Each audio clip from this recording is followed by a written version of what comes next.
Bismillah, alhamdulillah, kita lanjutkan perkuliahan kita pada pagi hari ini dengan pembahasan tentang piranti lunak. Ya. Piranti lunak ini merupakan bagian penting dari suatu sistem informasi dan bagaimana sejarah perjalanan daripada piranti lunak ini. Kita lihat di sini bahwa piranti lunak sebenarnya sudah pernah digunakan sejak orang-orang Yunani dalam membuat suatu sistem telegraf yang namanya Polybius. Dan tahun 1815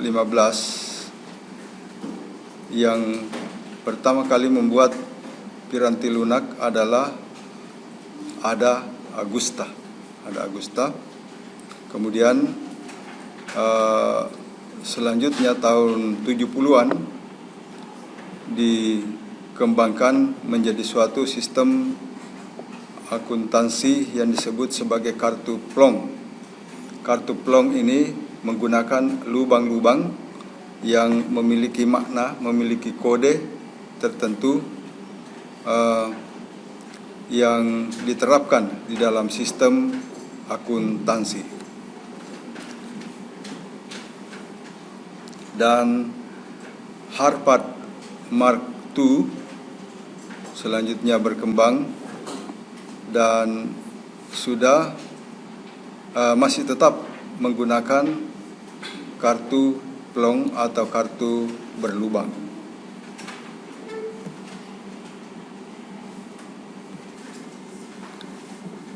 BASIC menjadi bahasa pemrograman yang pertama kali menjadi cikal bakal daripada berkembangnya program-program aplikasi, termasuk program aplikasi dalam sistem informasi. BASIC dikembangkan pertama kali oleh John G. Khamenei dan Thomas E. Kurtz. Kemudian versi selanjutnya, versi daripada BASIC ada M-BASIC, C-BASIC, GW-BASIC, Quick-BASIC, dan seterusnya.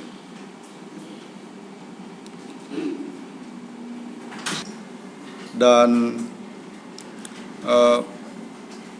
di jurusan teknologi, di program studi keteknikan pertanian, BASIC pertama kali diperkenalkan oleh Prof. Helmy. Prof. Helmy, beliau memperkenalkan kepada program studi keteknikan pertanian. Dan pada awalnya beliau menggunakan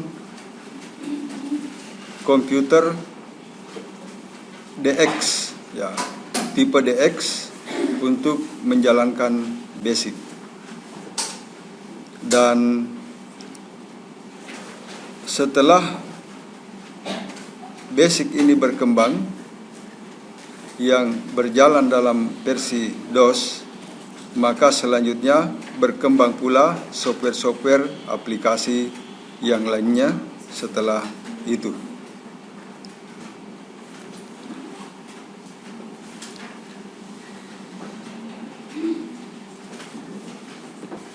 Jadi seiring dengan perkembangan BASIC untuk bahasa pemrograman BASIC, berkembang pula Pascal, kemudian untuk sistem informasi berkembang The Base, kemudian Lotus, Symfony, dan lain-lain.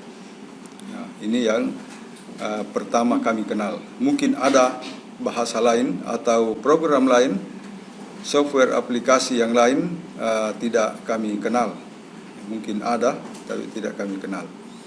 Kemudian setelah itu berkembang generasi turbo, ya, turbo Pascal, turbo basic yang speednya lebih cepat dari versi awalnya. Jadi turbo, ya, bagaimana kalau mesin turbo itu tentu lebih cepat.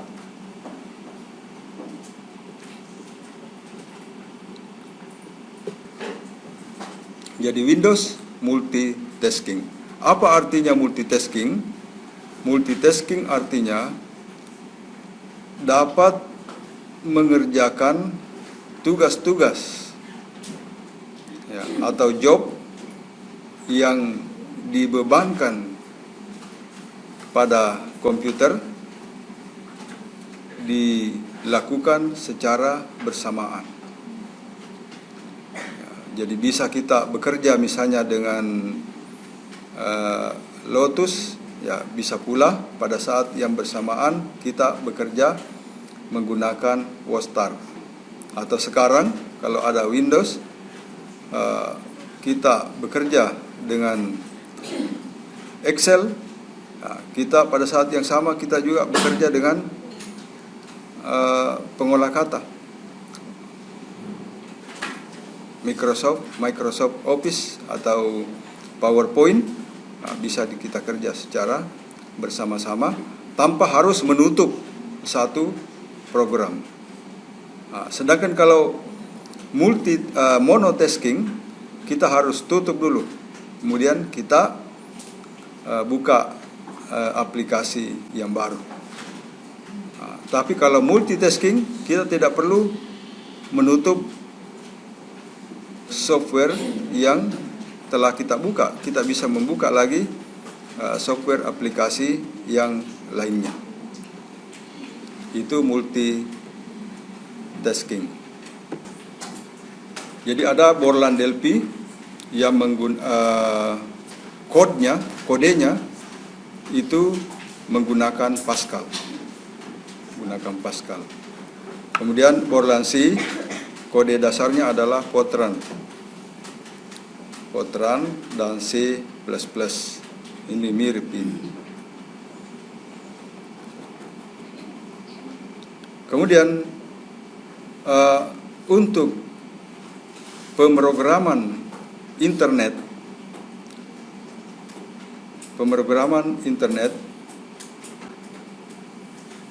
berkembang skrip bahasa yang namanya Java, ya, bahasa Java. Kemudian ada PHP, ada HTML, Hypertext Macro Language, ada ASP, ada MySQL, ya, MySQL.